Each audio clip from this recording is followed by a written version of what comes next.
नमस्कार दोस्तों, मैं हेमराज रावत स्वागत करता हूं आपका ग्लोबल एकेडमी यूट्यूब चैनल पर। आज का जो टॉपिक होगा हमारा, जो मैं आपको पढ़ाऊंगा, वो पढ़ाऊंगा जियोग्राफी।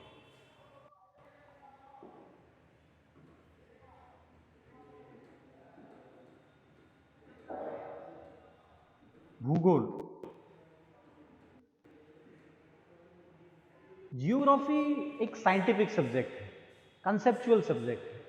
आज अगर आपने रेगुलरली इसको पढ़ा तो आपका इतना इंटरेस्ट आएगा, बहुत ज़्यादा, आपको एक वो बर्डन नहीं लगेगा ये सब्जेक्ट। दूसरी चीज़, जियोग्राफी पढ़ने से पहले आपको क्या काम करना है, आपको एक वर्ल्ड जियोग्राफी का और इंडियन जियोग्राफी का मैप आपके पास रखना है।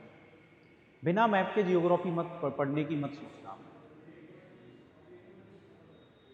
क्योंकि मैप से ही आपको हर जगह का एग्जैक्ट लोकेशन आपके माइंड में रहेगा, कौन सी जगह पर है, तभी आपकी समझ में आए। इसलिए अपने स्टडी रूम में ये दोनों चीजें जरूर रख लेना जियोग्राफी पढ़ने। हर ईच एंड पूरी जियोग्राफी में कंसेप्चुअल आपको कवर कराऊंगा, हर टॉपिक आपको मिलेगा इसमें। तो जियोग्राफी का एक बहुत ही आज का जो टॉपिक होगा हमारा, वो टॉपिक आज मैं ले रहा हूं latitude and the longitude. Latitude and longitude, अक्षांश व देशांक। इसे हम जियोग्राफी का बेस कह सकते हैं, आधार है, बेस है जियोग्राफी का। जब तक आप अक्षांश लैटिट्यूड एंड लॉन्गिट्यूड को क्लियर नहीं करोगे, तब तक जियोग्राफी आपकी समझ में नहीं आएगी, ऊपर कर जाएगी, हवा में जाएगी। इसीलिए ये दोनों टॉपिक्स को पढ़ना बहुत जरूरी है। इसी से आपकी पूरी अर्थ की फिनोमेना समझ में आएगी। इसलिए ये दोनों टॉपिक बहुत जरूरी है। इस क्लास में हम लैटिट्यूड डिस्कस करेंगे, नेक्स्ट क्लास में हम लॉन्गिट्यूड डिस्कस करेंगे। तो let's come to the latitude. Latitude क्या होता है? अगर हम लैटिट्यूड की बात करें, देखिए,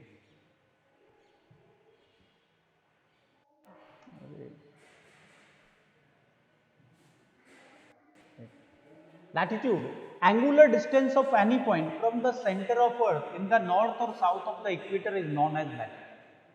अक्षांश, पृथ्वी के केंद्र से विषुवत रेखा के उत्तर या दक्षिण में मापी गई कोणीय दूरी को हम अक्षांश, ठीक है।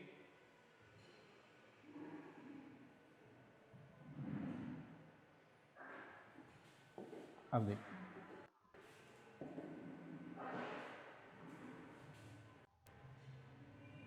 अक्षांश होता क्या है, यहां मैं समझा देता हूं। मान चलिए ये है अर्थ का सेंटर,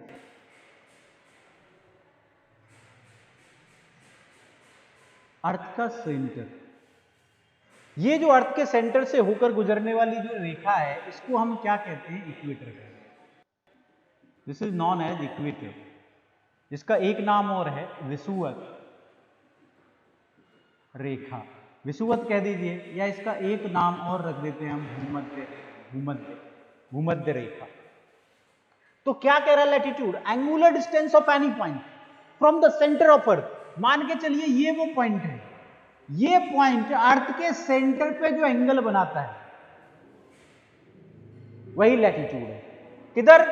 आइदर नॉर्थ और साउथ।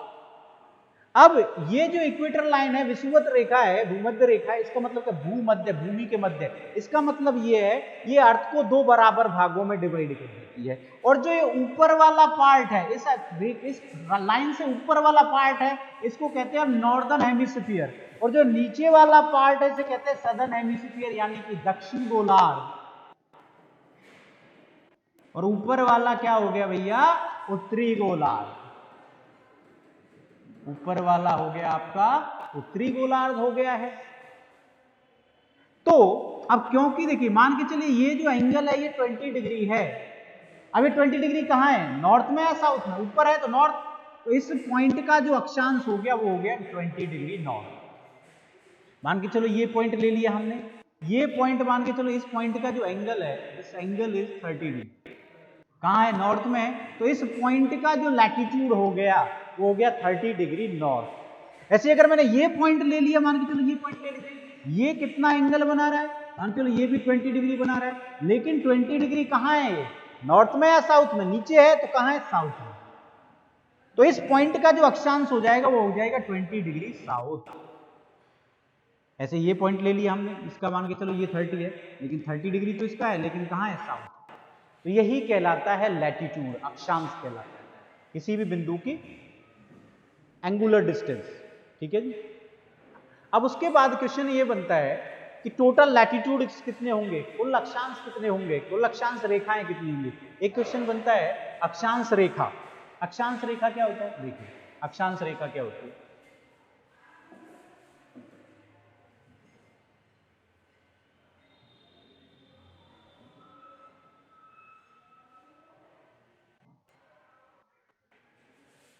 अक्षांश रेखा काल्पनिक रेखाओं का वह समूह जो पूरब से पश्चिम पृथ्वी के चारों ओर विषुवत के समानांतर खींचा जाता है, यानी कि lines running east to west in the circles parallel to the equator. Parallel to equator जो होंगी वही क्या कहलाएगा, अक्षांश रेखाएं कहलाएगा। जैसे कि इसको देखिए आप,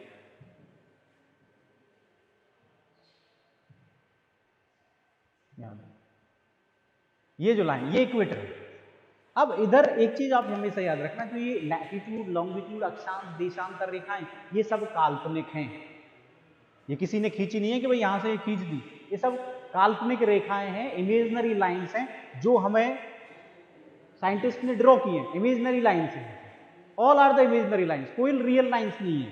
तो इक्वेटर के पैरेलल ईस्ट टू वेस्ट जो रेखा खींच जाएगी, अब चारों ओर पृथ्वी के चारों ओर खींची गई है, पृथ्वी के चारों ओर घूमते, तो जो ये फ्रंट वाला पार्ट है ये तो आपको दिखाई दे रहा है, जो पीछे से जो रेखा ऐसे आ रही है, जैसे मान चलो ये है, इसके चारों ओर पूरब से पश्चिम की ओर जो रेखा खींची जाएगी, ये पैरेलल लाइंस किसके, इक्वेटर के बीच में इक्वेटर है, तो इसके चारों ओर जो अगले वाला फ्रंट वाली लाइन तो आपको दिख जाएगी, तो ये फ्रंट वाली लाइन तो आपको दिख जाएगी, लेकिन इसके बैक साइड में जो लाइन है यही लाइन, इसी के पीछे वाला पार्ट आपको नहीं दिख रहा।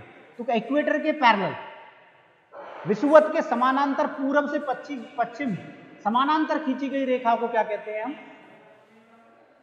अक्षांश रेखा कहते हैं। और ध्यान रखना अक्षांश जो रेखाएं होती हैं, अक्षांश जो रेखाएं होती है भैया वो होती है पैरेलल, क्या होती है, ये होती है पैरेलल।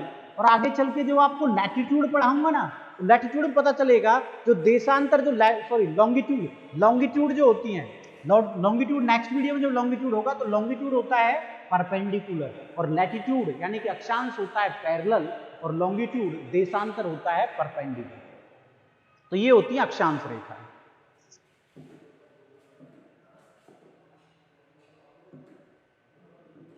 क्लियर, ठीक है। अब देखिए अब टोटल लैटिट्यूड्स कितने होते हैं, अब हम लैटिट्यूड्स पे आते हैं, कितने टोटल लैटिट्यूड्स हैं।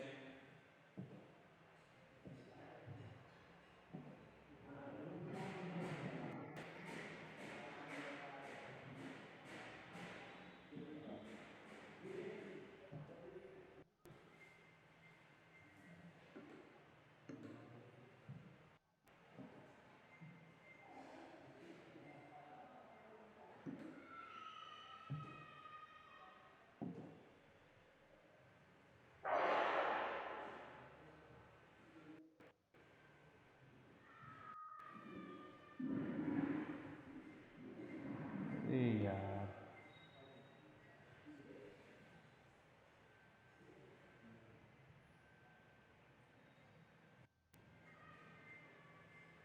देखिए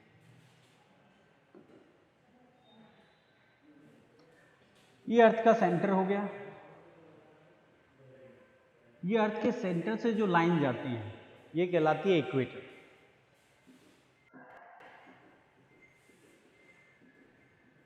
जिसे हम क्या कहते हैं, विषुवत या भूमध्य। अगर हम बात करें टोटल लैटिट्यूड्स कितने होंगे,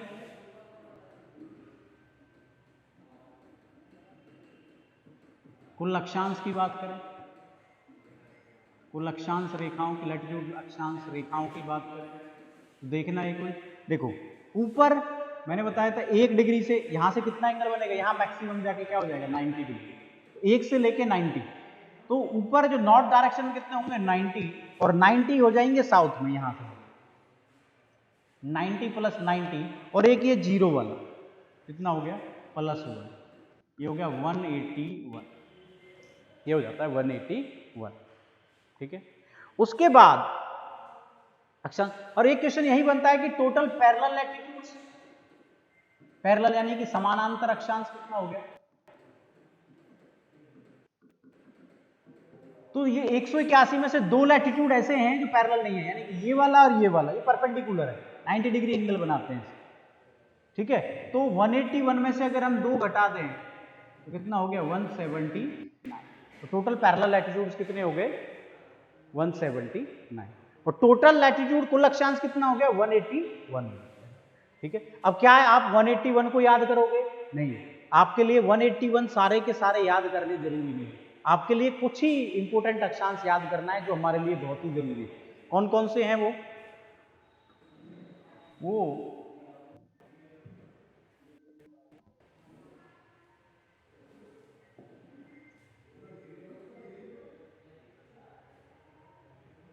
ये तो हो गया आपका इक्वेटर। अब उन्हें याद करने के लिए आपको एक नोट करके लिखना पड़ेगा। वो नोट क्या है? नोट करके लिख लीजिए कि जो अर्थ है ना, पृथ्वी जो है वो अपने अक्ष पर, पृथ्वी अपने अक्ष पर 23.5 डिग्री झुकी हुई है।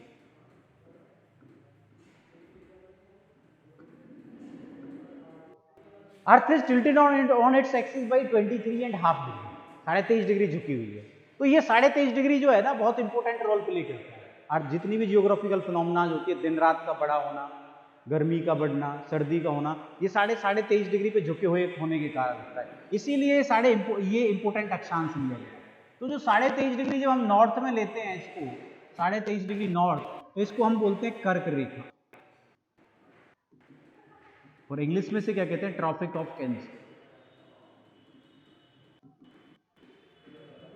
और भैया 23.5 डिग्री जो साउथ में लेते हैं हम, यही 23.5 डिग्री साउथ में ले लें, इसे कहते हैं मकर रेखा, ट्रॉपिक ऑफ कैप्रिकॉर्न।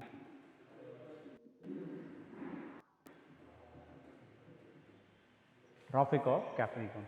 अब जब 90 में से आप 23.5 घटाओगे तो कितना बचा? 66.5 डिग्री।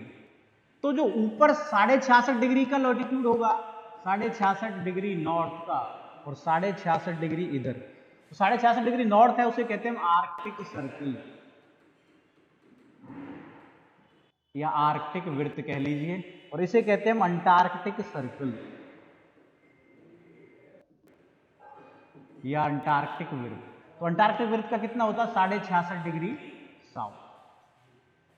और ऊपर कितना हो गया? 90 डिग्री, इसे कहते हैं हम नॉर्थ पोल, 90 डिग्री नॉर्थ, उत्तरी ध्रुव। और भैया ये कितना हो गया? साउथ पोल, जिसका कितना होता है? 90 डिग्री साउथ। तो ये होते हैं इनके अक्षांश।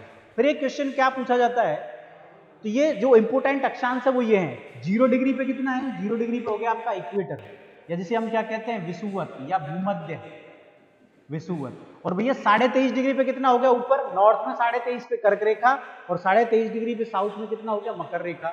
और 90 में से जो हम 23.5 घटाएंगे 66, तो 66 ऊपर कितना हो गया? आर्कटिक सर्कल नॉर्थ में, और वही आर्कटिक साउथ में 66.5 डिग्री कितना हो गया? Antarctic circle. और 90 डिग्री पे नॉर्थ पोल, और ये कितना हो गया? साउथ। ये हमारे इंपोर्टेंट अक्षांश है। आपको 181 याद नहीं करने, आपको कितने याद करने? ये इंपोर्टेंट याद करने। वैसे टोटल 181 है, लेकिन उनमें से ये इंपोर्टेंट है। ये आपको हमेशा इनका अक्षांश जरूर याद रखना है। भाई इक्वेटर का पूछेगा, इक्वेटर का लैटिट्यूड कितना है, इक्वेटर का अक्षांश कितना है, कर्क रेखा का, ट्रॉपिक ऑफ कैंसर का कितना है, अंटार्कटिक सर्कल का कितना है, आर्कटिक सर्कल का कितना है, नॉर्थ पोल का कितना है, साउथ पोल का कितना है, ये अक्षांश की वैल्यू पूछी जाती है। एक क्वेश्चन पूछा जाता है, ग्रेटेस्ट सर्कल क्या है? सबसे बड़ा वृत्त कौन सा है? ग्रेटेस्ट सर्कल, सबसे बड़ा वृत्त, सबसे बड़ा वृत्त तो कौन सा? इसमें सबसे बड़ी ये सबसे लंबा है, लंबी रेखा है, अक्षांश है, लैटिट्यूड कौन सी? इक्वेटर। तो इक्वेटर से जो वृत्त खींचा जाएगा, सर्कल खींचा जाएगा, तो वृत्त इससे भी सबसे बड़ा बनेगा। तो जो ग्रेटेस्ट सर्कल है वो इक्वेटर को कहा जाता है, ग्रेटेस्ट सर्कल कहा जाता है इक्वेटर। यहां से पूछा, क्लियर? अब यहां से और क्वेश्चन क्या बनते हैं दोस्तों? क्वेश्चन ये बनते हैं कि भैया ट्रॉपिक ऑफ कैंसर कर्क रेखा भारत के कितने राज्यों से होकर गुजरती है, कितने महाद्वीपों से होकर गुजरती है, और कितने देशों से होकर गुजरती है? कर्क रेखा, तो कर्क रेखा यानी कि ट्रॉपिक ऑफ कैंसर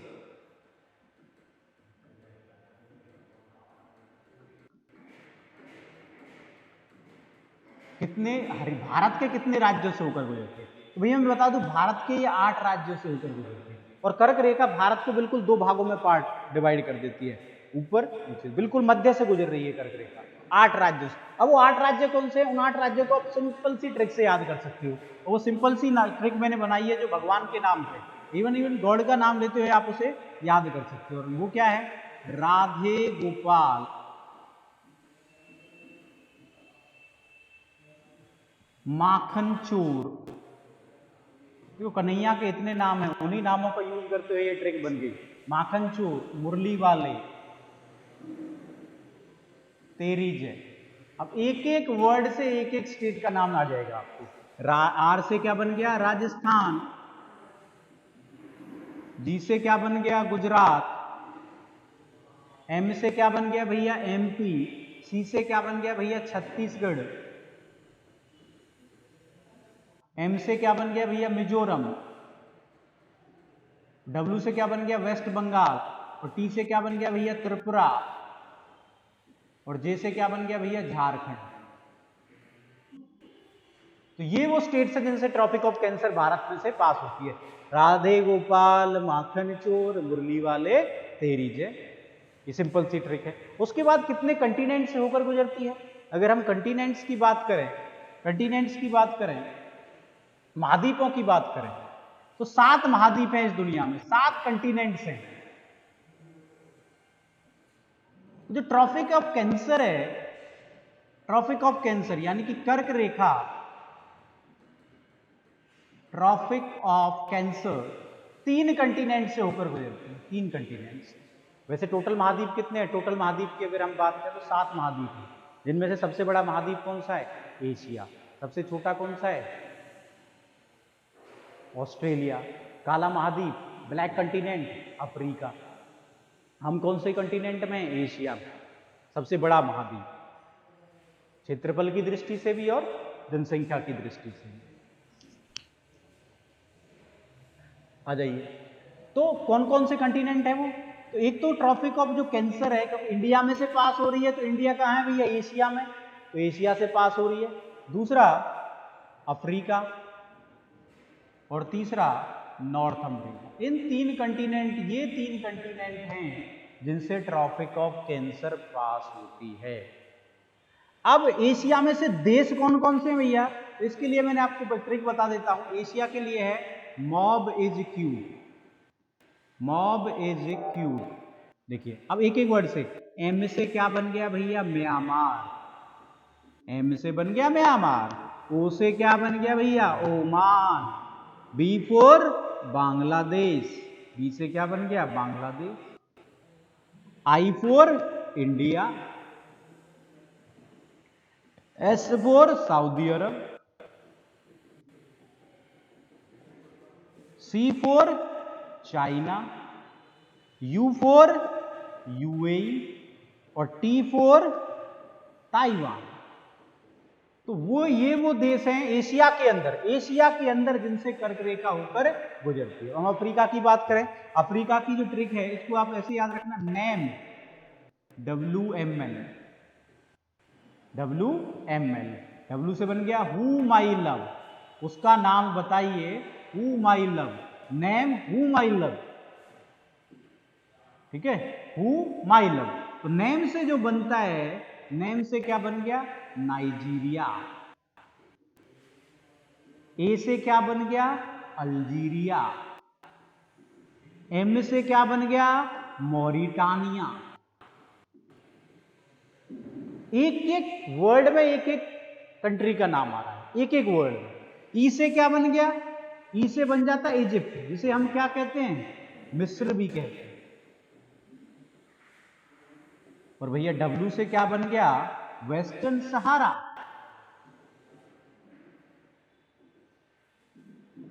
और एम से क्या बन गया भैया? माली।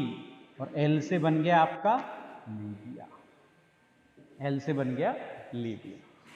नॉर्थ अमेरिका की ट्रिक लिखी जरूरत नहीं, क्योंकि इसके 2 ही कंट्रीज हैं, जिनसे नॉर्थ अमेरिका से ट्रॉपिक ऑफ कैंसर पास होती है वो है मैक्सिको, और सेकंड वन है बहमास।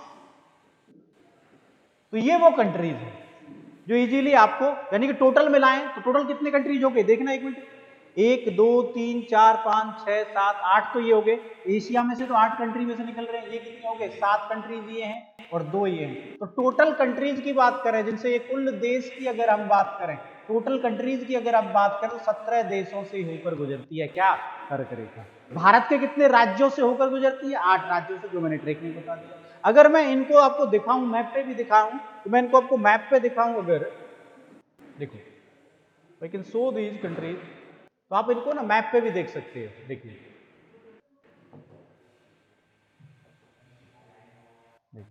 आप इनको मैप पे देख सकते हो, मैक्सिको ये रहा, बहमास ये रहा, वेस्टर्न सारा अफ्रीका के, ये Western Sahara, Mauritania, Mali, Nigeria, Algeria, Libya, Egypt, UAE, Saudi Arabia, ठीक है, सऊदी अरब, यूएई, ये हो गया ओमान, इंडिया, बांग्लादेश, ठीक है, बांग्लादेश ये रहा, चाइना, म्यांमार, ताइवान, ये कंट्री, ये कंट्री, ठीक है। तो आज का आपका लैटिट्यूड का जो टॉपिक है वो कंप्लीट हुआ। अगर आपको कोई भी डाउट हो, कोई भी प्रॉब्लम आती है, तो आप कमेंट करके बताइए, और इस वीडियो को भैया शेयर करें, सब्सक्राइब करें, बेल आइकन दबाएं और कमेंट करें। आपका जो कमेंट है वही हमें मोटिवेट करेगा फ्यूचर में वीडियो बनाने के लिए। तो इस वीडियो को जरूर लाइक जरूर करना, ताकि आपके दोस्तों तक पहुंच जाए, उनका भी भला हो जाए। कोई पैसे नहीं ले रहे, फ्री में ही दे रहे हैं। तो कमेंट करें ताकि हम और वीडियो बनाएं। नेक्स्ट वीडियो क्या होगी आपकी, लॉन्गिट्यूड की वीडियो होगी। तब तक के लिए thank you, all the best, have a good day.